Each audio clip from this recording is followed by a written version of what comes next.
ये आकाशवाणी रायपुर है। छत्तीसगढ़ी समाचार बुलेटिन के संग संगीता यादव के जय जोहार। अब पेश है आज के प्रमुख समाचार। उच्चतम न्यायालय हा नीट और जेईई परीक्षा स्थगित करे के संबंध में याचिका ला खारिज करीन।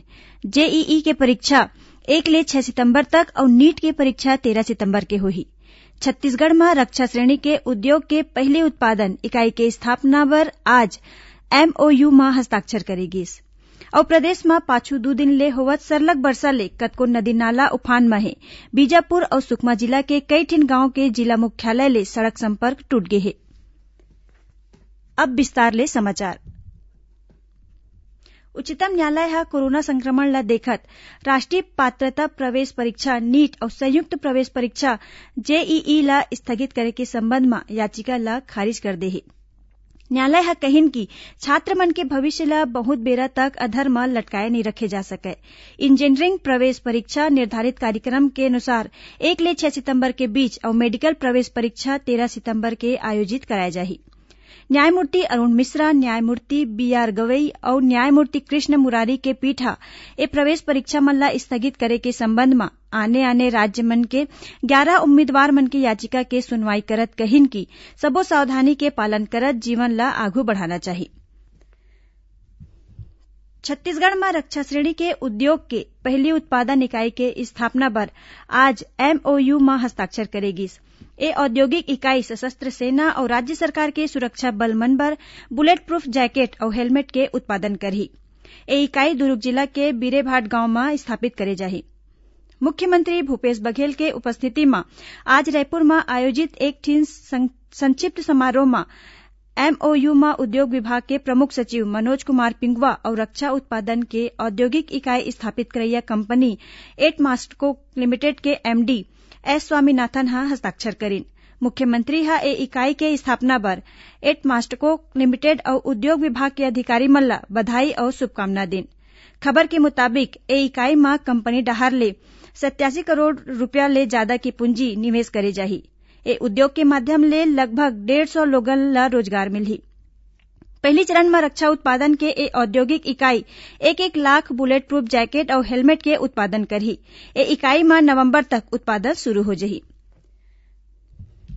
छत्तीसगढ़ में कोरोना संक्रमण के मामला लगातार बढ़ते जाथे।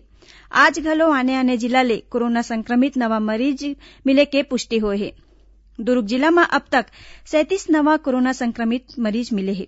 ओती जसपुर जिला में आज 18 नवा कोरोना पॉजिटिव मरीज मन के पहचान करे गे है। एमा ले 15 मरीज जसपुर शहर ले मिले है। उन्हें 3 मरीज दुलदुला विकासखंड ले है। इही बीच कलेक्टर महादेव कावरे हा कोरोना संक्रमण के बढ़त मामला ला देखत जसपुर शहर ला 7 दिन भर लॉकडाउन कर दे है। उन्हें रायगढ़ जिला में प्रशासन हा आज ले अवैया 23 अगस्त तक ट्रक मरम्मत, स्पेयर पार्ट्स और टायर ट्यूब के संचालन पर दिशा निर्देश जारी करे है। शहर के बाहर और राजमार्ग में स्थित दुकान मन हा बिहनिया 7 बजे ले 11 बजे तक खुलही। इही दौरान दुकान और ग्राहक मन ला कोरोना संक्रमण ले संबंधित आने शर्त के पालन घलो करना होही। इति राजधानी रायपुर में भाजपा के प्रदेश प्रवक्ता संजय श्रीवास्तव के कोरोना जांच रिपोर्ट पॉजिटिव आए है। ओमन हा ट्वीट करके लोगन ले आग्रह करेन है कि जौन लोगन हा हाल ही में उखर संपर्क में आए है ओमन अपन कोरोना जांच करवा ले। इही बीच एम्स अस्पताल प्रबंधन हा नेता प्रतिपक्ष धरमलाल कौशिक के कोरोना जांच रिपोर्ट निगेटिव आए के बाद ओमन ला स्वस्थ बताए है। श्री कौशिक हा स्वस्थ होए के बाद एम्स प्रबंधन और प्रदेशवासी मन के आभार जतैन। राज्य में काली रतिया तक कोरोना संक्रमण के 576 नवा मामला सामने आए रहिस। एमा ले 246 रायपुर जिला ले मिले रहिस। उन्हें दुर्ग के ले 98, राजनांदगांव ले 51 और बालोद जिला के 33 मरीज के पहचान करे गए रहिस। अब तक प्रदेश में कोरोना संक्रमण ले 142 लोगन के मौत हो चुके हैं। छत्तीसगढ़ी समाचार बुलेटिन आप मन हा आकाशवाणी रायपुर ले सुनत हव।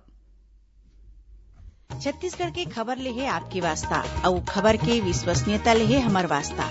आकाशवाणी समाचार रायपुर के प्रादेशिक समाचार बुलेटिन के संगे संग हमार समसामयिक कार्यक्रम आप रेडियो के संग अपन मोबाइल में घलो सुन सकत हव।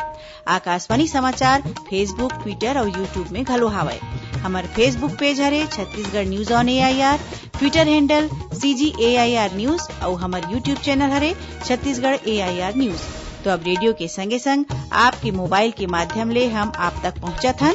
छत्तीसगढ़ के हर खबर पर सुनत रहो आकाशवाणी समाचार।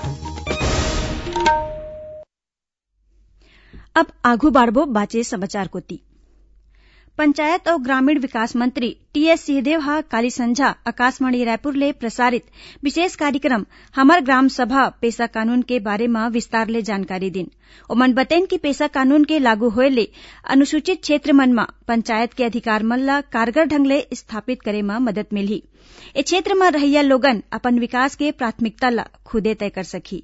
पंचायत मंत्री हा बतैन कि प्रदेश में पेसा कानून ला प्रभावी ढंग ले लागू करे और नियम बनाए बर पंचायत और ग्रामीण विकास विभाग डहर ले एकर सबो भागीदार मन ले चर्चा करे जाथे। श्री सिंहदेव हा बतैन कि राज्य के 85 अनुसूचित विकासखंड के निर्वाचित जनप्रतिनिधि आदिवासी समाज के संगठन और वन अधिकार कानून में अमल करे बर काम करत गैर सरकारी संगठन मन ले ए बारे में गोटबात करे जाथे। केंद्रीय खेल मंत्रालय हा जूनियर टॉप्स खेलो इंडिया स्कीम के शुरुआत करे हे। एमा छत्तीसगढ़ के बैडमिंटन खिलाड़ी आकर्षि कश्यप और ईशान भटनागर ला चुने गे हे। ए स्कीम बछर 2024 और 28 में होवैया ओलंपिक ला देखत शुरू करे गे हे, जेमा देश भर के 12 खेल के 258 जूनियर प्रतिभाशाली खिलाड़ी मन ला चुने गे हे। जूनियर टॉप्स खेलो इंडिया स्कीम बर चयनित छत्तीसगढ़ के 2 शीर्ष जूनियर खिलाड़ी मन में शामिल भिलाई के आकर्षि कश्यप वर्तमान में देश के नंबर 1 बैडमिंटन खिलाड़ी हराय। उन्हें रायपुर के ईशान भटनागर 7वां नंबर के मिश्रित युगल खिलाड़ी हराय। बिलासपुर के खूटाघाट बांध में रतिया फंसे एक झिन युवक ला वायुसेना के हेलीकॉप्टर ले एयरलिफ्ट करके सुरक्षित निकाल ले गे हे। बांध ले बाहर निकाले के बाद युवक ला राजधानी रायपुर के अस्पताल में भर्ती कराए गे हे। खबर के मुताबिक बिलासपुर जिला के रतनपुर के तीर स्थित ग्राम गिधौरी निवासी एक झिन युवक काली संझा नहाय बर बांध गे रहिस और ओहा पानी के तेज बहाव में फंस गे। युवक रात भर पेड़ के सहारा ले लटके रहिस। एकर जानकारी ग्रामीण मन हा पुलिस ला दिन, जेकर बाद राहत आपदा प्रबंधन के टीम मौका में पहुंचिस और युवक ला बांध ले बाहर निकाले के प्रयास करेन, फिर असफल हो गिन। बाद में वायुसेना के टीम हा पुलिस प्रशासन के आग्रह में युवक ला आज मुंदरहा बांध ले एयरलिफ्ट करके बाहर निकालेन। सूरजपुर जिला के भाजपा उपाध्यक्ष और सरगुजा जिला के पूर्व जिला पंचायत अध्यक्ष विजय प्रताप सिंह के आज निधन हो गए। ओमन पूर्व मंत्री और राज्यसभा सांसद शिव प्रसाद सिंह के बेटा रहिन। स्वर्गीय विजय प्रताप सिंह हा विधायक बर चुनाव घलो लड़े रहिन। मुख्यमंत्री भूपेश बघेल केंद्रीय आवास और शहरी कार्य राज्य मंत्री हरदीप सिंह पुरी ला चिट्ठी लिख के स्मार्ट सिटी लिमिटेड के संचालक मंडल में महापौर घलो शामिल करे के आग्रह करीन है। आखिर में समाचार एक फिर उच्चतम न्यायालय हा नीट और जेईई परीक्षा स्थगित करे के संबंध में याचिका ला खारिज करीन। जेईई के परीक्षा 1 ले 6 सितंबर तक और नीट के परीक्षा 13 सितंबर के होही। छत्तीसगढ़ में रक्षा श्रेणी के उद्योग के पहली उत्पादन इकाई के स्थापना पर आज एमओयू में हस्ताक्षर करेगिस और प्रदेश में पाछू 2 दिन ले होवत सरलग बरसा ले कतको नदी नाला उफान में है। बीजापुर और सुकमा जिला के कई ठिन गांव के जिला मुख्यालय ले सड़क संपर्क टूटे गे। एकरे संग छत्तीसगढ़ी समाचार बुलेटिन इहे सिरावत है। जय जोहार।